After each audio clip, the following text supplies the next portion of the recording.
예비 한국어 선생님들 안녕하세요. 한국어 교육 능력 검정시험 대비 11차 시간입니다. 오늘까지 한국어학 관련 영역은 모두 마무리가 되겠습니다. 오늘은 의미와 화행에 대한 내용을 중심으로 수업을 진행하겠습니다. 강의 시작하겠습니다. 의미론에서는 의미 관계에 따라 단어들을 나누게 되는데요. 먼저 다이어와 동음 이어를 구별해 보도록 하겠습니다. 다이어는 의미의 연관성이 있는 같은 형태, 동음 이어는 의미의 연관성은 없으나 표기가 같은 또는 발음이 같은 것을 동음 이어라고 합니다. 다이어는 하나의 표제어로 등재가 되고 그리고 동음 이어는 별도의 단어이기 때문에 여기 배1, 배2, 배3처럼 어깨번호가 따로따로 주어집니다. 일반적으로 다이어들의 특성 중에 하나는 좀 구체적인 것에서 시작해서 추상적인 의미로 파생되는 것이 일반적인 현상입니다.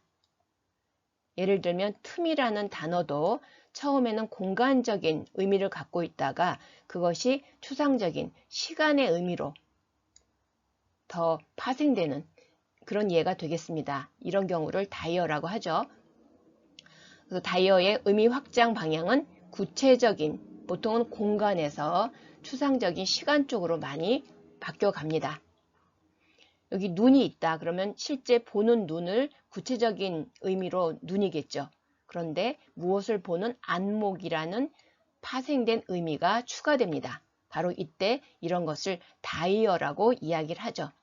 다이어 표시는 보통 1번, 2번 이런 식으로 동그라미 번호로 표기되고 있습니다. 의미 관계가 또 다른 단어들을 찾아보겠습니다. 그 중에는 반이어가 존재하는데요. 이 반이어는 세 가지 유형이 있습니다. 네 가지로도 분류할 수 있고요. 우선은 상보 반이어, 그리고 등급 반이어, 방향 또는 관계 반이어 이렇게 나눠집니다. 상보 반이어는 살다 죽다, 남자 여자의 관계처럼 중간 단계가 없는, 살지도 않고 죽지도 않은 그런 상황은 없죠. 그래서 중간값이 없는 경우, 그래서 동시부정이 불가한, 살지도 않았다, 죽지도 않았다. 자, 이런 중간값이 없는 반이어 그룹을 상보 반이어라고 합니다. 등급 반이어는 반대로 중간값이 있습니다. 길다와 짧다 같은 경우에 길다와 짧다 사이에 조금 긴 것도 있고 조금 짧은 것도 있고 길지도 않은 것도 있고 짧지도 않은 것도 있고 이렇게 해서 중간의 정도에 따라서 어떤 어휘들이 충분히 가능한 의미가 가능한 것들은 등급 반이어라고 말합니다. 이런 경우는 동시부정이 가능하죠. 길지도 않고 짧지도 않다. 이렇게 해서 중간값이 존재하는 반이어가 되겠습니다. 다음으로 방향 반이어는 위, 아래, 오다, 가다 이런 예가 되겠습니다. 관계 반이어는 부모, 자식, 의사, 환자, 사다, 팔다의 경우처럼 서로 관계가 있는 거죠. 이것이 있어야 A가 있어야 B가 있는 관계 속에서 해석되는 이런 반이어를 관계 반이어라고 합니다. 보통 출제됐던 내용들을 보면은 등급 반이어에 대한 기출문제들이 꽤 있었습니다. 그래서 길지도 짧지도 않다라고 해서 동시부정이 가능한 등급 반이어를 한 번 더 확인해 주시기 바랍니다. 다음으로는 기출문제들을 하나 풀어보겠습니다. 길다, 짧다, 높다, 낮다, 살다, 죽다, 크다, 작다. 다음 중 유형이 다른 반이어 그룹은? 자, 뭘까요? 찾으셨나요? 첫 번째는 등급 반이어죠. 길고 짧다에는 중간값이 있으니까요. 그리고 높다, 낮다도 그렇죠. 그런데 살다, 죽다는 중간값이 없죠. 상보적인 반이어가 되겠습니다. 크다, 작다도 바로 등급 반이어에 들어갑니다. 그래서 이렇게 반이어의 그룹에 어떤 것이 들어가는지 유형을 잘 기억해 두시기 바랍니다. 의미 관계를 과학적으로 잘 보여주는 방법 중에 하나가 의미 성분 분석이 있습니다. 단어의 의미를 최소 의미 자질로 분해해서 단어 간의 의미를 비교하고 대조하는 그런 방법이 되겠습니다. 먼저 예를 들면 아내와 남편, 반의어 관계에 있는 아내와 남편을 의미 성분 분석을 해보면 모두 같은데 성별에서 차이가 납니다. 자, 그래서 모든 의미 특질이 같고 하나만 다른 경우를 반의 관계에 있는 단어라고 얘기를 합니다. 또한 결을과 틈이라는 비슷한 의미를 가지고 있는 이 두 단어를 의미 성분 분석해보면 유사하나 결을은 공간에선 쓰이지 못하고 틈은 공간과 시간 모두에서 쓰이는 것을 확인할 수 있습니다. 이렇게 단어들의 관계를 명확하게 좀 시각적으로 보여줄 수 있는 그런 방법이 되겠습니다. 의미들은 문장에서 쓰이다 보면 2개 이상의 의미를 실현시키는 그런 경우들이 있습니다. 예를 들어 중의적이라고 하는데요. 의미가 2개 정도 나타나는 그런 예가 되겠습니다. 자, 중의성을 보여주는 것에는 예를 들면 구조적인 중의성과 어휘적인 중의성이 있습니다. 구조적인 중의성은 수식 구조에 따라서 의미가 달라지고 어휘적인 중의성은 단어가 갖고 있는 의미가 2개 이상이 됐을 때 문장의 해석이 달라지는 그런 예가 되겠습니다. 예를 들면 마음씨 착한 동생의 아들이 왔다를 분석을 해보면 마음씨 착한 동생, 마음이 착한 게 동생이죠. 그런 사람이 동생의 아들이 왔습니다. 그리고 두 번째 구조를 보면 동생의 마음씨 착한 아들 해서 마음씨가 착한 누구를 수식해 주는지 그 구조에 따라서 의미가 2개가 실현이 됩니다. 어휘적인 중의성의 예로는 그는 훌륭한 선생님의 뒤를 따르기로 결심했다. 자, 이때는 보통은 선생님의 뒤를 따른다고 할 때는 그 업적이나 발자취가 있는 그런 분의 뒤를 따른다라고도 해석이 되겠지만 만약에 훌륭한이 없다면 그는 선생님의 뒤를 따르기로 했다 하면 그 선생님의 앞이 아니라 뒤에서 따라간다. 이런 의미를 또 갖게 되죠. 이거는 구조적인 중의성이 아니라 뒤가 가지고 있는 어휘적인 중의성이 되겠습니다. 다음은 화용론에서 쓰이는 용어들을 살펴보겠습니다. 화행이라는 단어를 보신 적이 있나요? 자, 화행과 관계되어 있는 내용을 보면 오스틴의 발화의 3단계라고 해서 언표적인 화자가 소리를 내는 그런 발음을 언표적 행위라고 얘기를 합니다. 그리고 그 발화를 할 때 어떤 생각을 가지고 말하고 있는가 언표 내적인 행위 그리고 언향적 행위라고 해서 청자의 반응을 얘기합니다. 그래서 발음을 통해서 화자의 어떤 의도를 가지고 발화를 했을 때 청자가 어떻게 반응하느냐 이것이 발화의 3단계라고 볼 수 있습니다.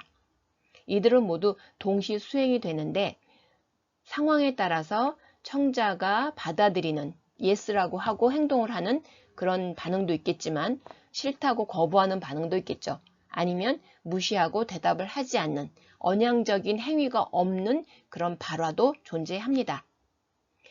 그리고 썰이라는 사람의 화행 5분류 5가지를 살펴보면 진술, 지시, 다짐, 정표, 선언 5가지의 화행의 분류를 살펴볼 수 있겠습니다.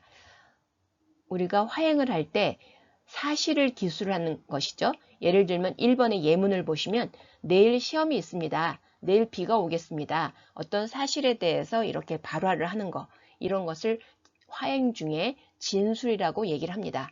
그리고 지시는 명령이라고 생각하시면 되겠습니다. 창문을 좀 닫아주십시오. 닫아줘 뭐 이런 거죠. 그리고 3번의 다짐은 약속이라는 화행입니다. 그래서 내가 책임지겠습니다. 내가 가겠습니다.